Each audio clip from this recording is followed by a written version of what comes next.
Hello, just giving you guys a heads up on how I did things. I'm going to start with the wiring here. I cut a hole. Rubber thing should be able to go through it, and had the main harness go through. Comes down here, goes over the fuse box. I ran the fuse box into the fender, all the way down there into that grommet. Some of these extra wires aren't going to be there. Anyway, the LC1, there's a hole in the MR2 here that I ran it through into these wires. A lot of these are zip tied down due to Autocross Tech Inspection. Alright, these wires here, as you can see, I have the, I think that's the igniter here. Wire goes in through there, along with the coil. Is that the coil? Anyway, so it looks like these are the main power wires. They go and run all the way to the motor.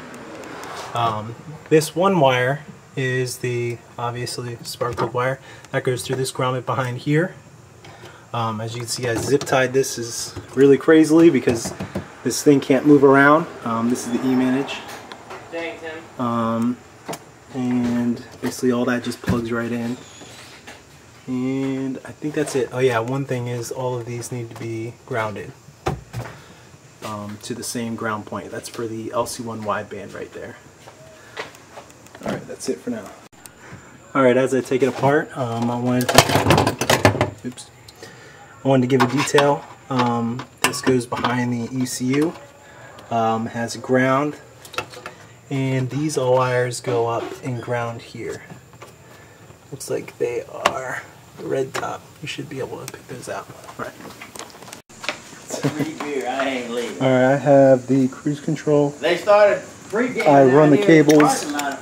Here's the end of that. I just zip tied it to that and ran that under the intake.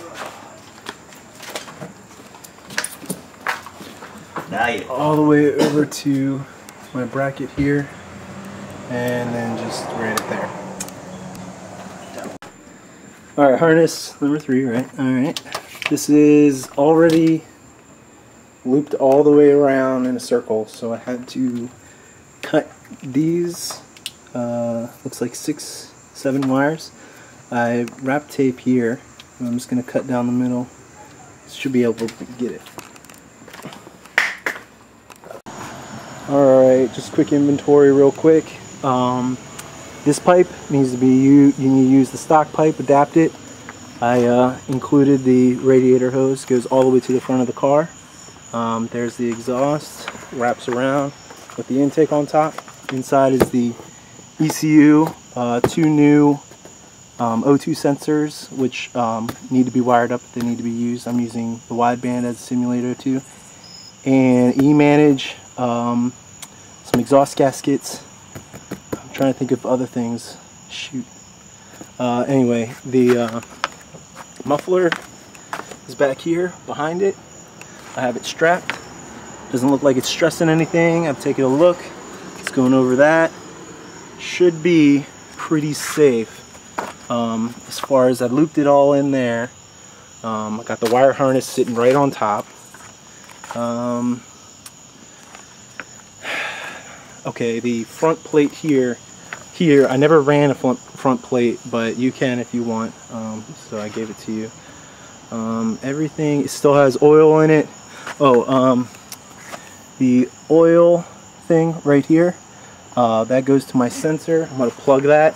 I just wanted to highlight that that needs to have a plug or to put in an oil pressure gauge. I really stress oil pressure gauges, so get one. I use Baktashes. Anyway, here's the fuel line. Goes all the way to the fuel filter. Manifolds are, both manifolds are on it. There's really nothing in the back. That's why I laid it on the back. Lightweight flywheel there with the South Bend clutch. Let's see. Don't want to waste too much time. Coolant. Oh, you need to use the long vacuum reservoir tube PCV valve. Looks like the rubber didn't last. The grommet might need to be replaced here. I advise always, while motors are out, like new valve cover seals, because these always leak, especially the rear one. Definitely advise that. It's got 5,000. It should be good, but you know, you never know. I put this bolt in here for this. This might still have residue or some fuel in it, but I doubt it. It should have fallen out. Let me tighten that. And there's the mounts. ACIS canister. All the, you know, the distributor and wires are all on there. Oh yeah, the igniter and stuff is in here that I saw. Everything that was kind of loose I put in a box. It's not really a lot of stuff. If I prepared a little bit more, I'd know. I think that's it. Here's the mount. I had to take this out because I had a broken water pump. Pretty fresh off the rebuild, and I put in a new one. And so that actually broke this piece, so you know.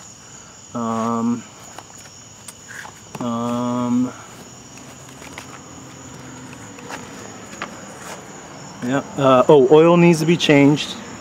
I mean, you can run the old oil. I put synthetic oil in. I use Rotella. Just whatever just Rotella synthetic. It's only one brand they have, and I think that is all you need.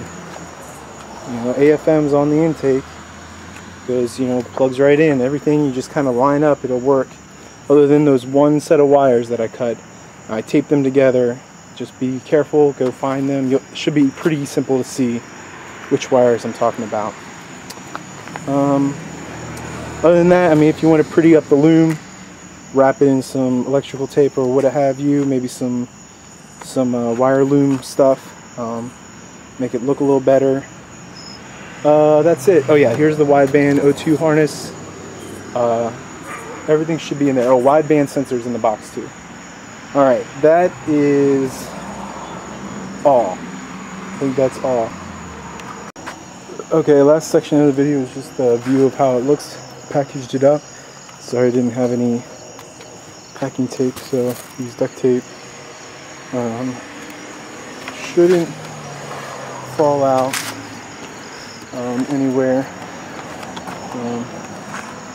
Don't really have good light, but yeah, should be all wrapped up and ready to go. Alright, good luck.